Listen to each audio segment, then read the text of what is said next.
11월 5일 금요일 나를 깨워준 7분 플러스 아침을 여는 기도로 시작합니다.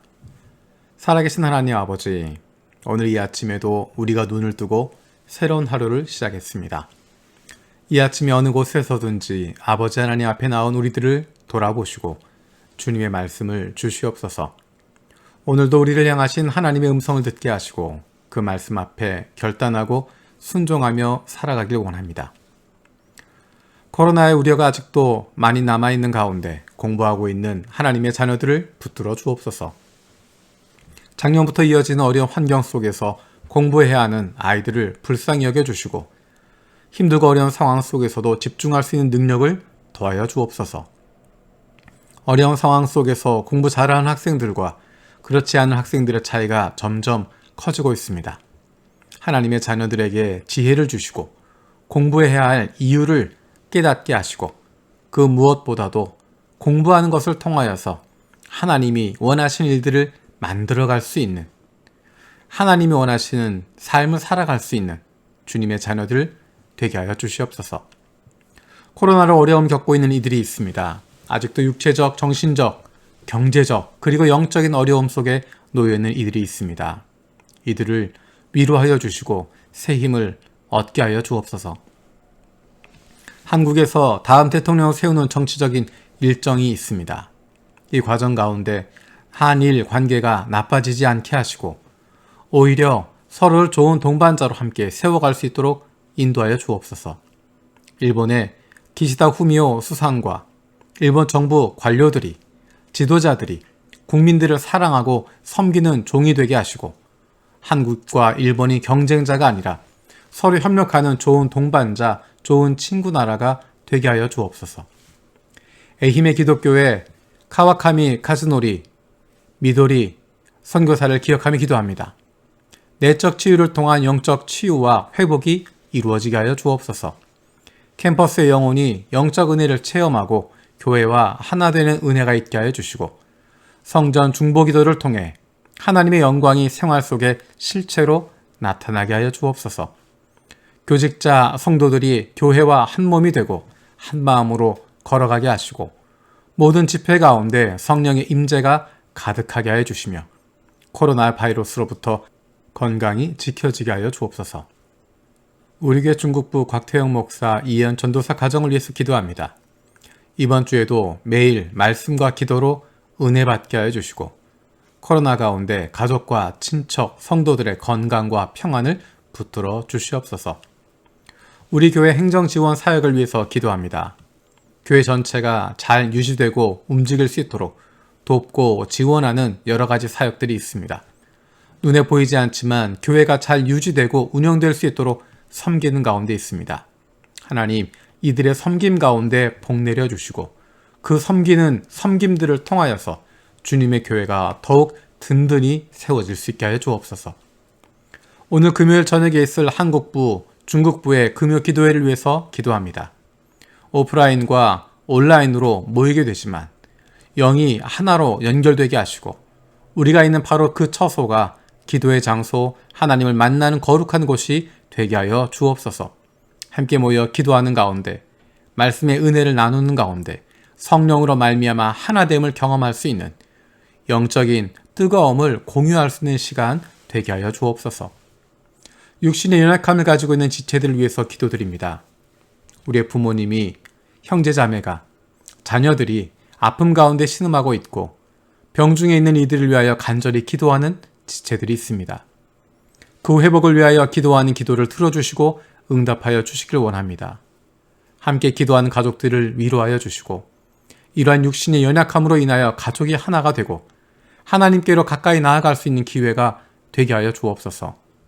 믿음을 잃어버리지 않게 하시고 확신을 가지고 감사함으로 간구하게 하여 주시옵소서.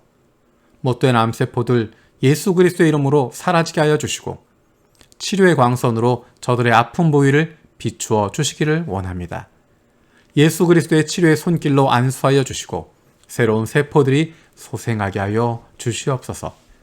감사드리고 예수님의 이름으로 기도드립니다. 아멘. 리바이블 21-22 오늘부터 읽는 본문은 사사기 말씀을 읽게 됩니다. 어제까지 여호수아가 끝나게 되고 오늘부터는 사사기 내용입니다. 드디어 이스라엘 백성들이 가나안에 살고 있는 모습입니다. 이 시간에 읽을 본문은 2장 11절에서 19절까지 내용입니다. 2장 11절에서 19절까지입니다.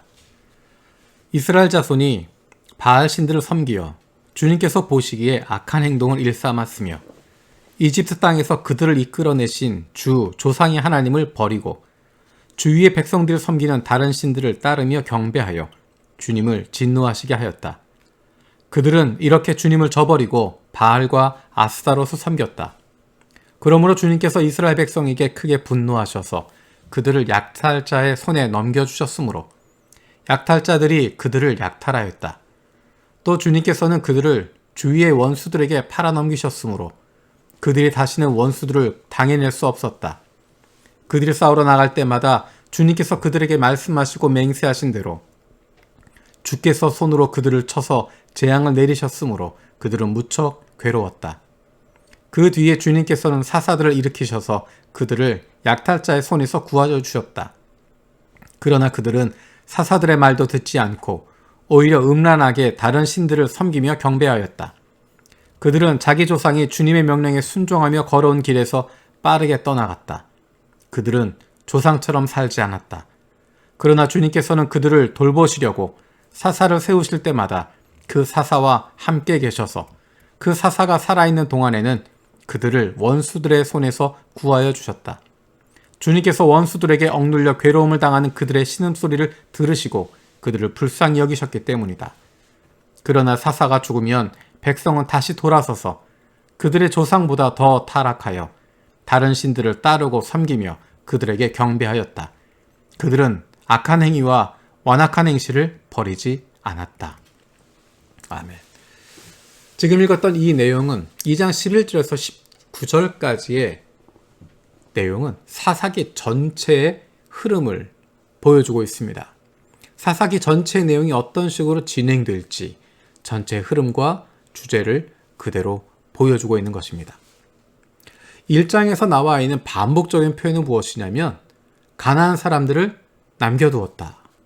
가나안 사람들을 부역군으로 삼았다. 가나안 사람들이 그들 가운데 아직도 섞여 살았다. 그들 가운데 살면서 부역군이 되었다. 그들을 쫓아내지 못하였다. 하는 이야기들이 나오고 있습니다. 자신들의 편의를 위해서 모른 척하고 넘어간 것입니다. 힘이 없어서 쫓아내지 못하기도 했고 현실적인 이유로 그들을 종으로 삼고 부역군으로 삼기 위해서 내버려 두기도 했고 자신들의 편의를 위해서 모른 척하고 넘어갔습니다. 그런데 시간이 지나감에 따라 그 부역군으로 삼았던 자신의 편의를 위해서 모른 척하고 넘어갔던 그것들이 큰 문제로 자라나게 됩니다. 이스라엘이 하나님을 저버리게 되니까 하나님으로부터 떠나게 되니까 그들은 연약한 존재들이 될 수밖에 없었습니다. 그래서 그들과 함께 있었던 가나안 사람들이 힘을 얻게 됩니다. 그들이 다 쫓아내지 못했던 가나안 사람들, 그들에 의해서 어려움을 당하게 됩니다. 그리고 나면 그 어려움들을 당하게 되면 그들을 하나님이 불쌍히 여기십니다. 신음하고 있는 그들을 불쌍히 여기셔서 사사를 보내주십니다. 그 사사를 통해서 문제가 해결이 됩니다. 승리를 거둡니다. 그리고 그 사사가 살아있는 동안에는 사람들이 하나님께 집중합니다. 하지만 문제가 해결되고 나면, 어려움이 풀리고 나면, 사사가 죽고 나면 이스라엘 백성들은 다시 우상에게로 돌아갑니다. 다시 가나안 신들에게 돌아갑니다. 하나님을 배신하고 하나님을 배반해버립니다. 그러면 하나님과 관계 없어진 그 백성들은 연약하고 부족하고 모자랄 수밖에 없기 때문에 또다시 어려움을 겪게 됩니다. 그들이 고통 가운데 신음하며 하나님을 찾으면 하나님께서 다시 그들에게 사사를 보내주시고 그 사사를 중심으로 하나님의 뜻을 펼치게 되고 승리를 거두고 평화를 누립니다. 사사가 죽고 나면 이스라엘 백성은 다시 예전의 모습으로 돌아가 버립니다.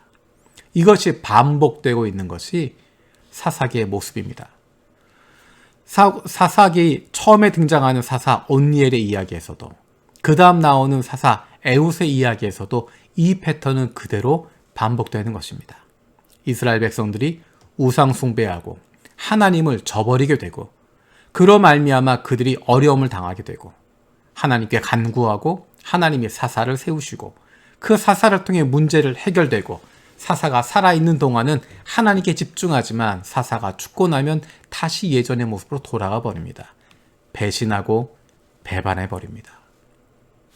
놀라운 것은 이스라엘이 계속해서 그렇게 하나님을 배반하고 배신하고, 그로 말미암아 어려움을 당하고 고통에 신음하면 하나님은 그들을 모른 척하지 못하시고 다시 사사를 세워주시고 회복시켜 주십니다.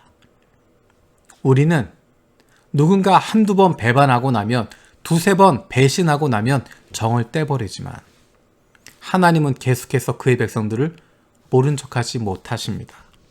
오늘 읽었던 본문 18절에 나오는 것처럼 주님께서는 원수들에게 억눌려 괴로움 당하는 그들의 신음소리를 들으시고 그들을 불쌍히 여기셨기 때문이다. 그들을 불쌍히 여기셨다는 것입니다. 어떠한 죄를 가졌어도 하나님께로 돌아가면 용서해 주십니다.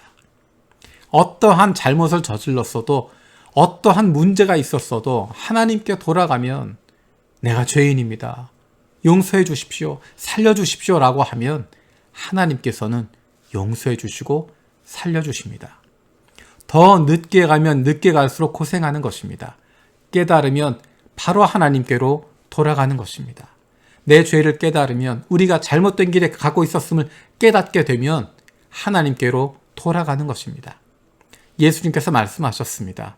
7번씩 70번이라도 용서를 구하면 용서해 주어라. 하나님이 바로 그런 분이십니다. 하루에 7번씩 70번이라도 우리가 하나님 앞에 우리의 죄를 고백하고 우리의 연약함을 고백하고 있으면 하나님께서 우리를 불쌍히 여기시고 우리를 용서해 주실 뿐만 아니라 우리를 새롭게 만들어 주십니다. 앞으로 사사기에 등장하는 모습들이 계속 그런 모습들입니다. 안타까운 모습들을 보게 되지만 놀라운 것은 그들을 다시 품어주시는 하나님이십니다. 하나님께로 돌아가면, 하나님께 가서 무릎을 꿇고 살려주십시오라고 할 때마다 그들을 살려주시고 회복시켜주시고 다시 일으켜주시는 하나님을 경험하게 됩니다. 우리 하나님이 그런 분이십니다. 너무 늦었다라고 이야기하지 마십시오. 내가 하나님을 떠나 있으면 돌아가는 것입니다. 하나님의 뜻과 관계없이 내 멋대로 내 마음대로 살아가고 있다면 이제 돌이키는 것입니다. 세상의 기준을 따라가고 세상 사람들이 쫓아가는 것, 거기에 내 마음을 두고 있었다면, 세상의 행복에만 내 행복의 기준을 두고 있었다면, 깨달았다면 이제라도 하나님께로 돌아서는 것입니다. 하나님께로 돌아서면, 하나님께로 돌아오면 하나님께서는 우리의 아픔을 고쳐주시고 우리의 눈물을 닦아주시고 새롭게 회복시켜 주십니다. 그리고 하나님의 자녀답게, 하나님의 백성답게 살고자 하는 마음을 주시고 그렇게 살아갈 수 있는 능력도 우리에게 부어주십니다. 중요한 것은 하나님께로 돌아가는 것입니다. 바로 오늘, 바로 이 시간 하나님께 무릎을 꿇고 그분께 돌아가는 것입니다. 그것이 바로 하나님의 백성들의 삶의 모습입니다. 주님께서 가르쳐 주신 기도를 마치겠습니다. 하늘에 계신 우리 아버지여, 이름이 거룩히 여김을 받으시오며 나라가 임하시오며 뜻이 하늘에서 이루어진 것 같이 땅에서도 이루어지이다. 오늘 우리에게 일용할 양식을 주시옵고 우리가 우리에게 죄 지은 자를 사하여 준 것 같이 우리 죄를 사하여 주시옵고 우리를 시험에 들게 하지 마시옵고 다만 악에서 구하시옵소서. 나라와 권세와 영광이 아버지께 영원히 싸움나이다. 아멘.